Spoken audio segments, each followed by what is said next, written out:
Empezamos con el arco de los Johnnies y lo primero que tengo que decir es que cada día se hace más real la teoría de que a las heroínas no les pusieron cariño. Lo que ha remontado a la historia desde que apareció Ghostblade es una cosa bárbara. Este primer capítulo de los Johnnies también fue muy bueno, y a diferencia de arcos como el de Queen, siempre pondré ejemplo al de Queen, se desarrolló muy bien tanto las motivaciones como el pasado, como prácticamente todo acerca de Little Johnny y también de Big Johnny. De hecho, en la última ronda de preguntas que le hicieron a Howlin, le preguntaron por esto, sobre por qué Queen no había tenido tanto tiempo en pantalla, por qué no había sido desarrollada como personaje, sino más bien se habían enfocado en otras cosas. La respuesta de nuestro querido director es que no había tiempo para eso. Tenía que explicar la visión del mundo y para ello tuvieron que sacrificar el desarrollo de Queen. Pero hey, para eso le dieron la pelea más larga de este anime. Que si bien no creo que sea algo malo, la verdad es que fue una pelea bastante vacía porque no se trabajó lo suficiente ni a Bowa ni a Queen. Entonces, al final es como que no debieron haber hecho esa pelea, sino más bien utilizar ese tiempo para que Queen tuviera mejores motivaciones. Pero qué sé yo no soy director de 2 Hero X. Entonces muchachos, hablemos del capítulo de esta semana, del capítulo de los Johnnies, así que bueno, vamos allá. Este es un capítulo que se centra mucho en el desarrollo de sus protagonistas, pero al mismo tiempo también nos dan una que otra pincelada de foreshadowing.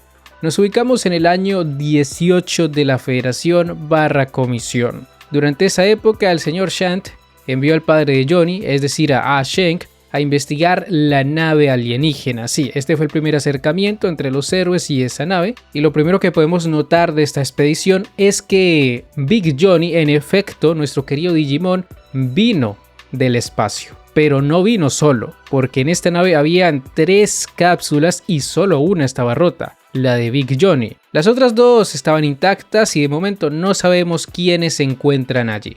Probablemente la chica con apariencia extraterrestre que no pudimos identificar durante el arco de Queen era una de las tripulantes de dicha nave. Vete tú a saber.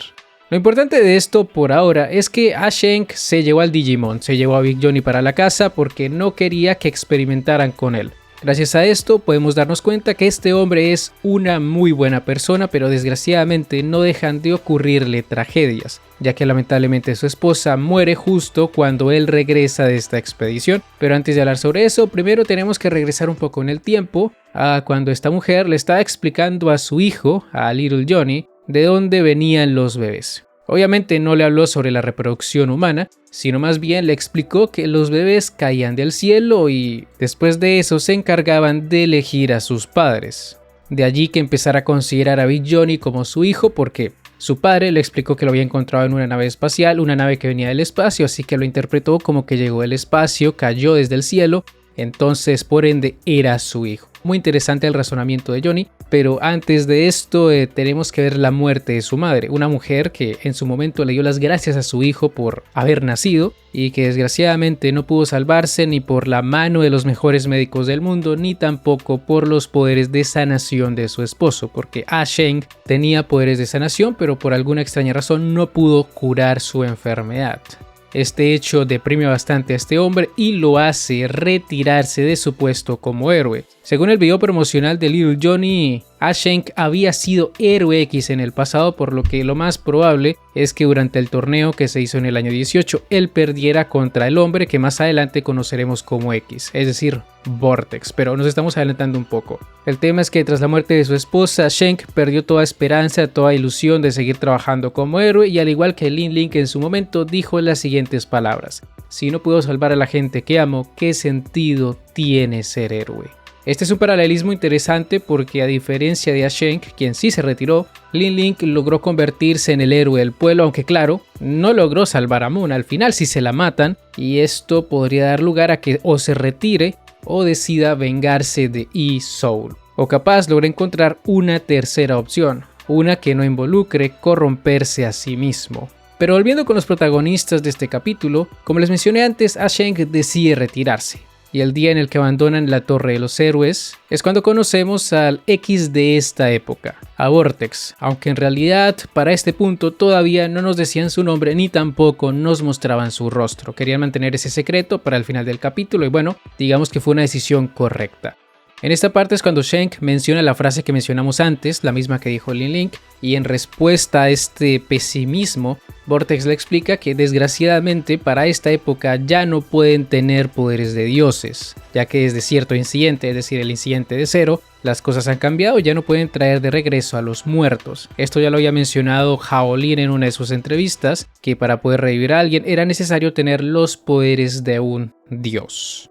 De a poquito nos van contextualizando sobre el tema de Zero. Puede que muchos no lo entiendan todavía, más que nada porque solo lo medio explicaron en el preview, en el video promocional de eSoul, pero yo presiento que en el capítulo de la torre, que llega dentro de 3 semanas, van a contarnos todo el lore de este personaje, porque las cosas apuntan a eso. Todas las subtramas que estamos viendo van por ese camino, de explicarnos cómo funciona el miedo, de cómo fue creada la comisión y todo este tema. Así como también cuál sería el papel de los extraterrestres en todo esto, porque Big Johnny y los demás extraterrestres que llegaron con él deben tener algún papel importante en todo esto. Probablemente sean la clave para terminar con el sistema de la confianza, para devolverle su humanidad a la humanidad, por decirlo de alguna manera. Entonces habrá que ver cómo manejan este tema. Pero esos ya son temas para capítulos posteriores. De momento centrémonos de nuevo en Little Johnny y su vida en el campo. Tras salir de la ciudad, tras dejar de vivir en la Torre de los Héroes, esta familia se traslada al campo, al bosque barra montaña, a un lugar donde muy pocas personas podrían molestarlos o incomodarlos. Aparentemente logran vivir varios años de forma tranquila, alrededor de 3-4 años, hasta que llega el fatídico año 22. Ese año en el que Ghostblade termina con la felicidad de esta familia. Pero antes de pasar con esos temas tan tristes, hay que mencionar todo lo que sucede con Little Johnny y su desarrollo como personaje. Durante este tiempo en la montaña, él intenta entrenar a Big Johnny como una especie de héroe. Esto luego de que el extraterrestre lo salvara de unos chicos que lo estaban molestando, chicos que eventualmente también se convertirían en sus amigos. Y si bien al principio le costó bastante entrenar a Big Johnny porque era bastante travieso, con el tiempo fueron forjando una amistad muy bonita. De hecho, hubo una escena donde Little Johnny le pregunta a su madre qué debería hacer con Big Johnny, cómo debería entrenarlo, cómo debería educarlo, y es aquí cuando su padre le menciona las palabras que ella siempre le decía. La tristeza no cura heridas ni devuelve a nadie la vida, pero nos recuerda qué es lo que importa y qué es lo que necesitamos. Shank menciona que debido a estas palabras su esposa siempre sonreía, siempre los engañaba con esa felicidad y le explica a su hijo que si quiere llorar debería hacerlo, pero luego de ello debería sonreír porque la sonrisa mantiene viva la esperanza.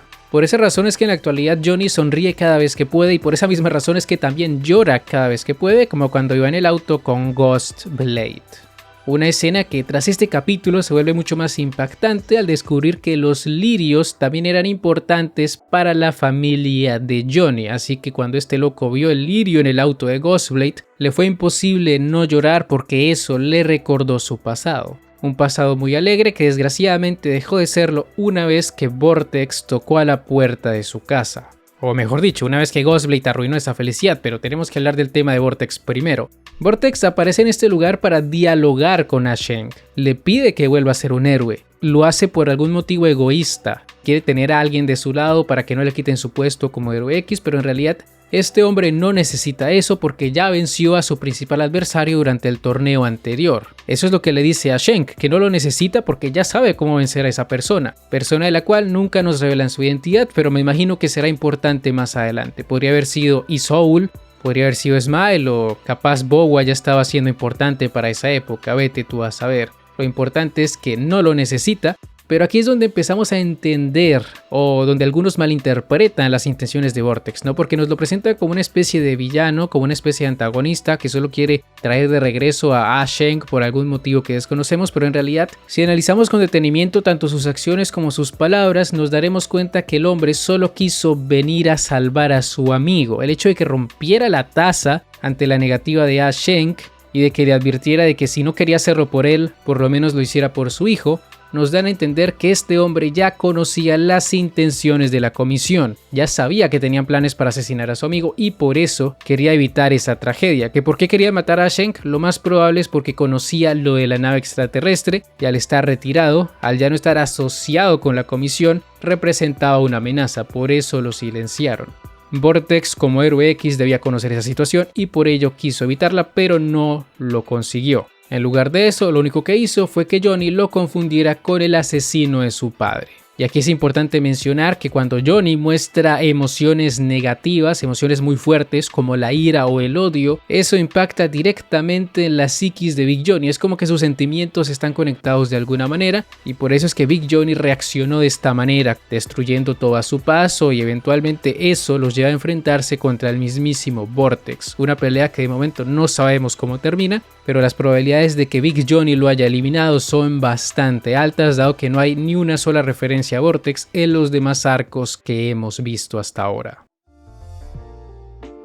En conclusión, fue un capítulo bastante interesante. Me gustó el desarrollo de los Johnnys y tras ver la relación que este chico tenía con su padre, a pesar de que ya habíamos perdonado a Ghostblade de que nos había caído bien en su arco, la verdad es que sí te llega a dar algo de impotencia que haya muerto alguien tan bueno como Ah Sheng. Se entiende que Ghostblade solo es un asesino, que lo que hizo no fue personal, pero aún así no deja de ser el responsable de arruinarle la vida a Little Johnny. Según los avances, parece que Little Johnny ya conoce quién es Ghostblade. La forma en la que reacciona Big Johnny al verlo da mucho que pensar y es probable que esta misión, esto de acompañarlos en la expedición a la nave, solo sea una excusa para vengarse, porque piensen lo siguiente, Ah Sheng ya le había explicado que Big Johnny había llegado en una nave espacial. Little Johnny ya sabía eso, y asimismo quien los presentó con el tío Rock y Ghostblade no fue Mickey, fue Zack, por lo que existe la posibilidad de que Little Johnny haya solicitado ir a esa misión. Eso sin mencionar que desapareció misteriosamente al final del capítulo anterior, así que ojito con Little Johnny porque en cualquier momento podría vengarse de Ghostblade. De hecho, en su video promocional como personaje nos dan a entender que si bien su aspecto es muy kawaii, muy de alguien que no cometería ningún crimen, en realidad dentro de sí, dentro de su interior esconde un odio bastante grande. Ya quiero ver en qué termina todo esto y antes de que alguien lo mencione, no, el sujeto que aparece en un laboratorio ante la mirada del señor Shant no es el viejo Iso, lo sabemos porque su torso, su cuerpo no tiene ninguna cicatriz y porque además de esa persona hay muchas otras, tienen bastantes cápsulas allí y es probable que el señor Shant esté trabajando junto a Mickey y Searchlight, o capaz también montó su propio laboratorio clandestino. En esta hora no se sabe en quién confiar y de momento todos los presidentes de agencia han demostrado ser malas personas, excepto por Zack, pero igual no confío en él tampoco. Ah sí, y antes de terminar, si pensaban que la pelea entre Big Johnny y Vortex había causado el accidente de avión en el que iba Loki Cian, cosa que yo también pensaba, la realidad es que no es posible ya que dicho accidente ocurrió en el año 23, mientras que esta pelea está sucediendo en el año 22. Habría sido interesante que ambas historias hubiesen estado conectadas de esa manera, pero tampoco me quejo. Así que bueno muchachos, con esto ya llegamos al final de este video. Si les ha gustado no olviden dejar un buen like, suscribirse, síganme en mis redes sociales que están en la descripción y ahora sí, me despido. Hasta la próxima. El Psy Congru.